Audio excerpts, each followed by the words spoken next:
our arrogance, thinking we're better than everyone else, make us cause so much mischief on earth. I'm talking globally. I'm not talking about Americans or Jacksonvillians. I'm talking globally. Jihad of Satan. That's another jihad. We believe that God created Satan as a test for us, and that we have to struggle against him. But we believe, like I told you, Satan only has the power of suggestion. He cannot make us do anything or say anything.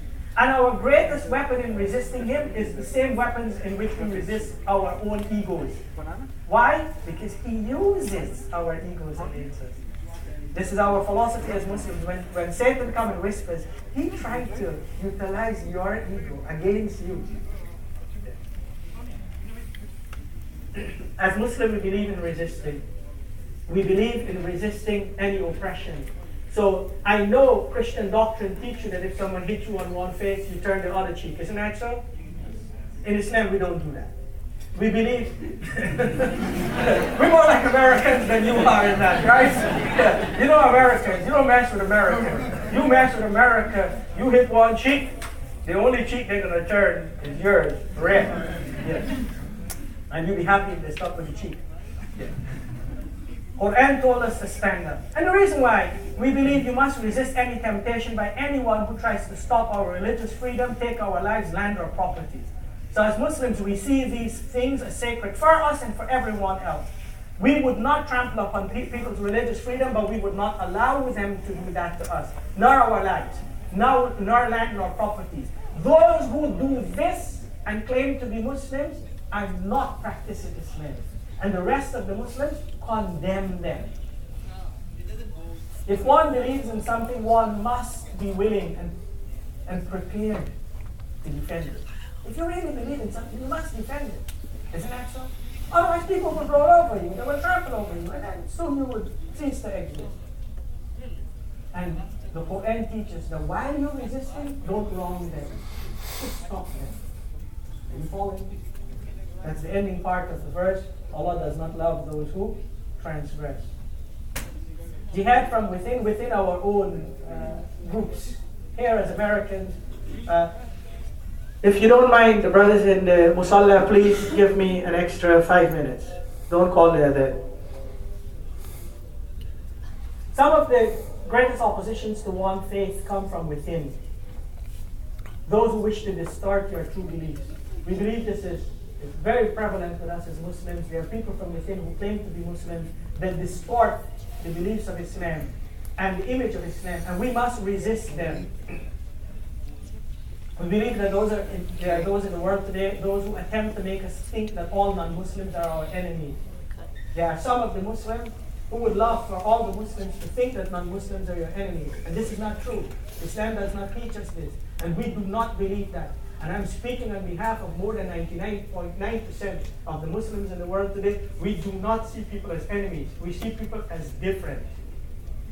We have different cultures, different colors, different nationalities, different religions, but that does not mean we have to be in conflict with each other. Your jihad, your here, I'm addressing you. I'm giving you a little jihad to do now. So you came to find out what they're talking about, and then the guy turned you into a mujahid, right? Isn't that ironic? Do not fall for the false idea that all Muslims are trying to hurt you. Don't believe that. I am telling you, my brother and sister, human beings and fellow Americans, we're not here to hurt you. We don't want to. We have no need to. We have to account to Allah. Don't make anybody make you think that. Don't make people make you think that. Even a few Muslims, those who misrepresent Islam. And I can name the events, but of course you're familiar with what I'm referring to. When a person does jihad, we have many tools. We use our mind, we fix the way we think. We use our heart, we love good. And we try to not do wrong, dislike doing wrong. We use our tongue to stand up for what is good and against wrong. And we use our hands. And what we mean by that is if we can do something to make a change, do something. This is the real jihad. Then I talked about relationships with countries. and jihad from that perspective, which is talking about war. Muslims do not want war.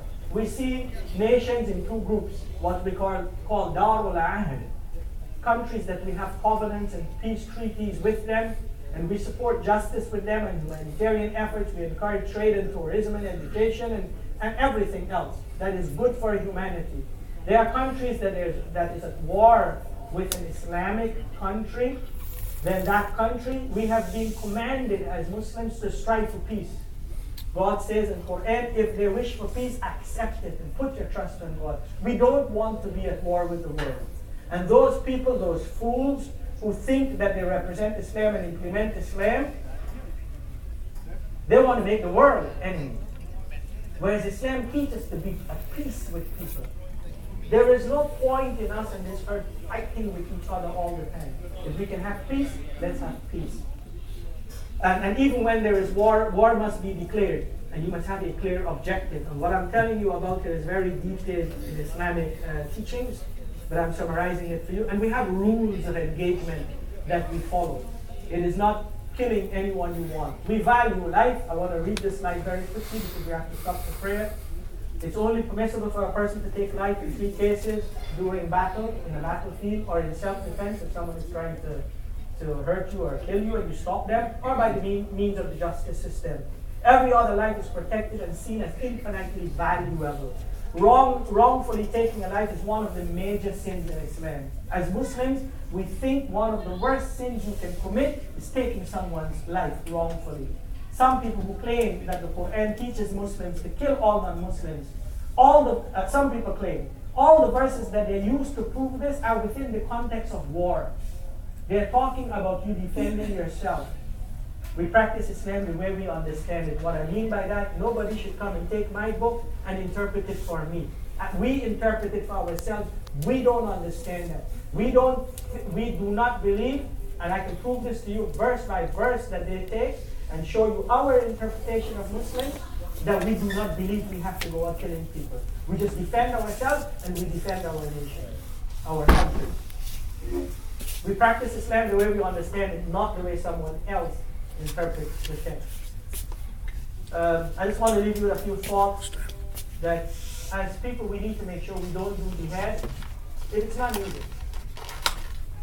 For me, this is for you. Don't struggle and fight something when there's no need. And the way to do that is to change your perception of what's happening. And don't see a person who's a friend as an enemy. We don't really need to make each other enemies. We don't need that. I wish I can say this on behalf of the Muslims in America to everyone.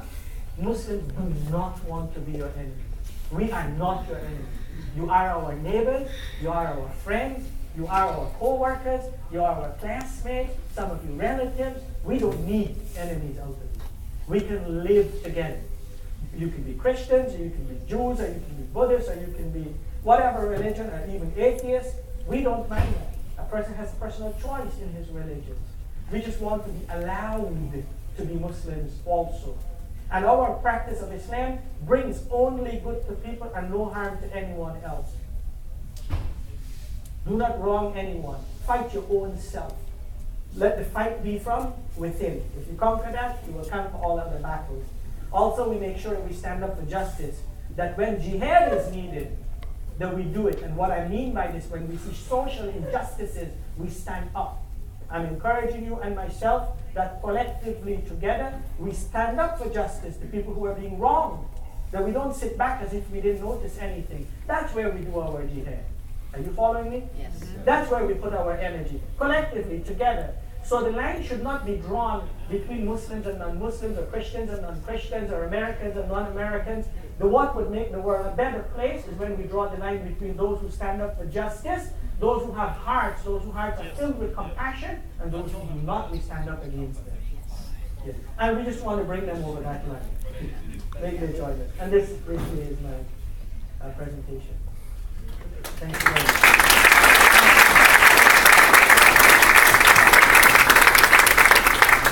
We would love to entertain some questions with you, so if you don't mind, we'll stop for the prayers. It's time for our evening prayer. You're welcome to come and enter into the prayer area and observe it if you wish, but we'll continue after the prayer is finished. And here, answer any questions that you